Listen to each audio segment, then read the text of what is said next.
So how can you get a better quality night's sleep? There's 4 key steps that I've written down and I believe that you should follow if you want to get a really good quality night's sleep. So first of all, you want to completely block out any light in your room whenever you're going to bed. And there's 2 key things that you want to follow whilst doing this. The first thing is that a lot of people have light coming into their room. If you have a window in your bedroom which lets light in, say it's from street lights or just external lights from other people's houses, etc., you want to completely block that light out. And the way that you can do this is to get blackout curtains and a set of blinds. You want to really set your room up that whenever you close your curtains, there's no light getting in. Even whenever you look at the top of it, there's no light coming through there. Even the slightest bit of light in your room, even if it's from a digital alarm clock which displays the numbers on the actual clock itself, with that light being in your room, it really disrupts your melatonin levels. So to really prevent that, you want to block out any sort of light in your room as much as you can. And simply getting a set of blinds and curtains will block out external light from your room.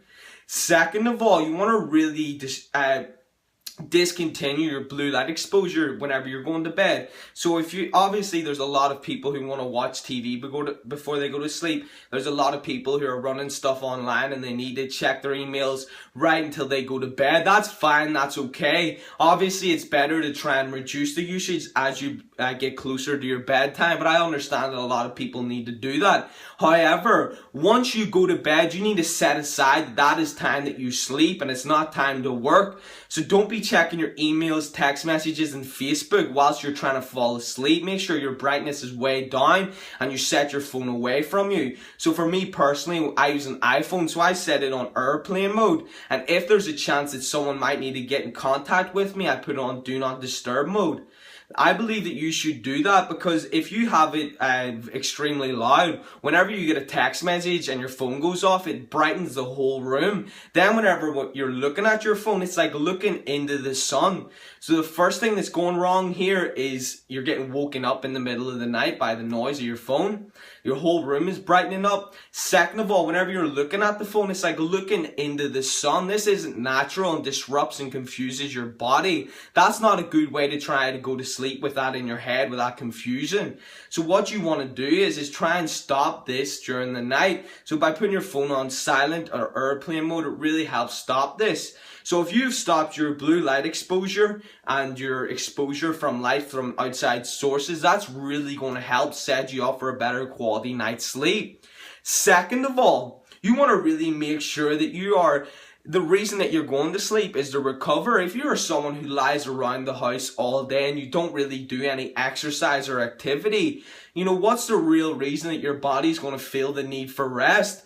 I believe that you should be productive and perform exercise at least 3 times a week.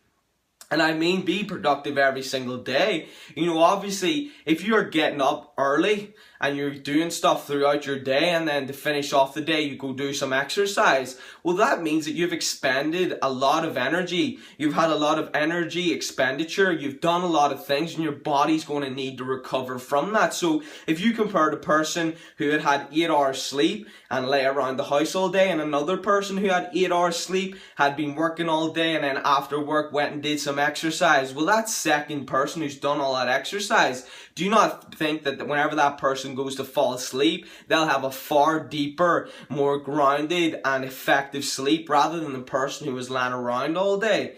Well, that's what you want to do, and that's my second point. You want to make sure that you're doing exercise, and the reason for this is obviously it's going to help with so many things outside of your sleep, but with sleep, as I've already said earlier, whenever you expend that energy of your exercise, your body's going to want to recover from it. So that's really going to help you fall asleep, and you're also going to get so many different benefits from doing exercise anyway. Third of all, you want to really make sure that you have the least amount of stress that you can.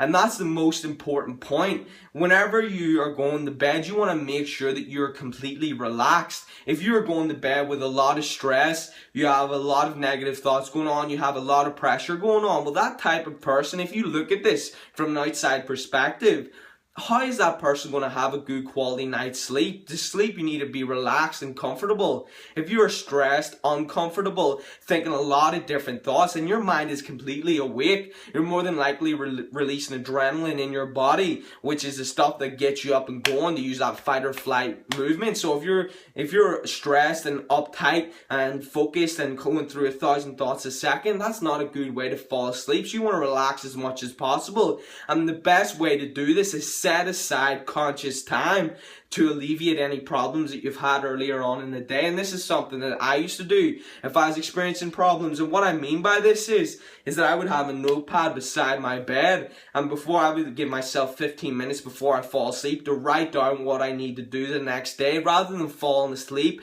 thinking about these things, I would just write them down so I could think about them the next day. Also, I would consciously think about problems that I've had, how I'm going to resolve them. And once I have this solution set in place, it really takes the pressure off so I could fall asleep. So that's a really important thing that you want to follow.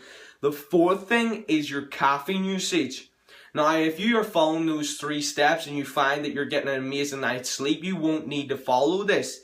And not everyone has a problem with this. But for me personally, I found whenever I was drinking, this was a few years ago, but whenever I was drinking drinks which were high in caffeine, I found that no matter what time of the day I had these drinks, say it was first thing in the morning, say it was at 10 a.m, 11 a.m, regardless if it was at 11 a.m. or 8 p.m, whenever I was going to bed, I always felt so awake, and it started to become a pattern that whenever I was having drinks high in caffeine, I couldn't fall asleep at night, and I didn't really understand it if I had it earlier on in the day. But the reason for this is that caffeine has a half-life, meaning that even after so many hours after you've digested it, it's still alive in your body, it's still going through your bloodstream, which means it still has an effect on you. Now, it's nowhere near the same effect as whenever you first take it. However, for a good number of hours after you've taken caffeine, it's still in your system, it's still in your body, and it's still going to have that effects. Meaning that whenever you go to sleep, if you already have caffeine in you, you're going to be far more awake compared to a person who didn't have caffeine. So it's always a good choice to go without. So there are 4 key steps to use to get a better quality night's sleep. Another point that I want to make, this isn't part of falling asleep better, but I've for the past 2 years, I have not slept with a pillow. Now, this sounds fucking crazy to a lot of people, but for the past 2 years, I have not slept with a pillow underneath my head, and I have had the best night's sleep ever. And the reason for this was I've been researching a lot about how to get a better night's sleep, and a pattern that was happening with a lot of people was that they were saying to sleep without a pillow. And the reason for this is whenever you're sleeping with a pillow, instead of being parallel with the ground, the pillow slightly elevates your head. And I was watching David Wolf, and he was saying what happens is whenever you have your head slightly elevated, that it's being adrenalized to keep your head up. He was saying the reason that we can stand up is because our body is constantly being adrenalized, and to take that pressure off, you want to lie completely flat, even at a decline where your feet are higher than your head. So I really started to use that, and I noticed a lot of great benefits. So I advise you to try sleeping without a pillow. It's been known to really alleviate neck problems and back problems just by simply removing your pillow. But there you have it, guys. There's 4 key steps to get a better night's sleep. And if you want to, you can try sleeping without a pillow. Like, comment, share, subscribe.